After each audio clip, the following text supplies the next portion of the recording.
शान्ताकारं भुजगशयनं पद्मनाभं सुरेशयं विश्वधारं गगनसदृशं मेघवर्णं शुभाङ्गं लक्ष्मीकान्तं कमलनयनं योगिविद्यानगम्यं वन्दे विष्णुभवभयहरं सर्वलोकैकनाथं। Krishna devotion channel पर आप सभी का स्वागत है। आज के वीडियो में हम एकादशी व्रत के बारे में जानेंगे और कथा भी श्रवण करेंगे। भाद्रपद के शुक्ल पक्ष की एकादशी कई नामों से विख्यात है। इस एकादशी को जल झूलने एकादशी, ढोल एकादशी, वामन एकादशी, पद्मना एकादशी के नामों से जाना जाता है और परिवर्तनी एकादशी भी इसको कहा जाता है। चातुर्मास के दौरान भगवान विष्णु पताल लोक में योग निद्रा में रहते हैं और भाद्रपद महीने की शुक्ल पक्ष की एकादशी को विष्णु जी करवट लेते हैं, इसलिए इसे परिवर्तनी एकादशी कहते हैं। तो आप इस दिन सुबह जल्दी उठकर स्नान आदि से निवृत्त हो जाएं, घर के मंदिर को साफ सुथरा करें और उसमें गंगा जल छिड़कें और भगवान विष्णु का गंगा जल से अभिषेक करें। भगवान विष्णु को पुष्प और तुलसी दल अर्पित करें और इस दिन व्रत ज़रूर रखें। भगवान की आरती करें, भगवान को भोग लगाएं और भोग में आप सिर्फ सात्विक चीज़ों का भोग लगाएं और भोग में तुलसी पत्र ज़रूर शामिल करें।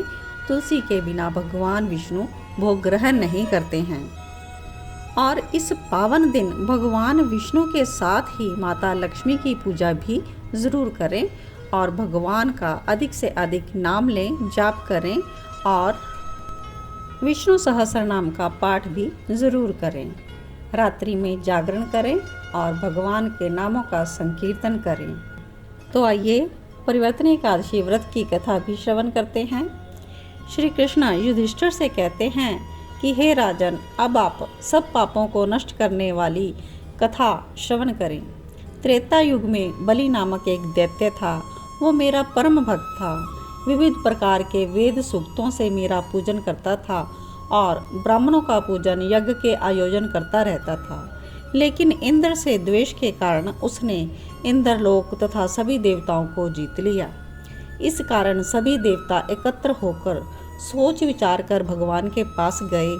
बृहस्पति सहित इंद्र और अन्य देवता प्रभु के निकट जाकर नतमस्तक होकर वेद मंत्रों द्वारा भगवान का पूजन और स्तुति करने लगे और कहते हैं कि मैंने वामन रूप करके 5वां अवतार लिया और अत्यंत तेजस्वी रूप से राजा बलि को जीत लिया।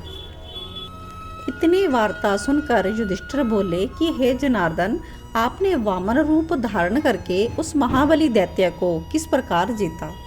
श्री कृष्ण कहने लगे, मैंने वामन रूपधारी ब्रह्मचारी बलि से 3 पग भूमि की याचना करते हुए ये कहा कि मुझको 3 लोक के समान है और हे राजन, यह तुमको अवश्य ही देनी होगी।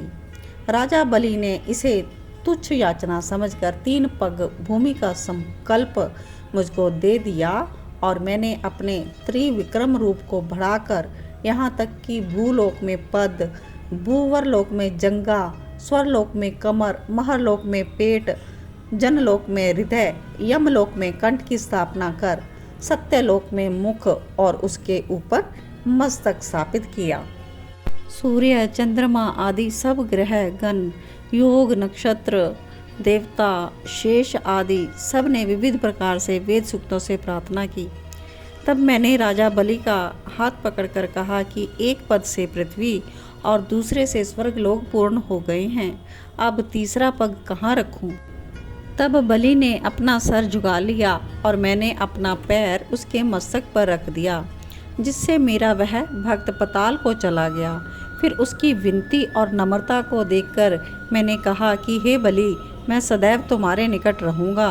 विरोचन पुत्र बलि से कहने पर भाद्रपद शुक्ल एकादशी के दिन बलि के आश्रम पर मेरी मूर्ति स्थापित हुई।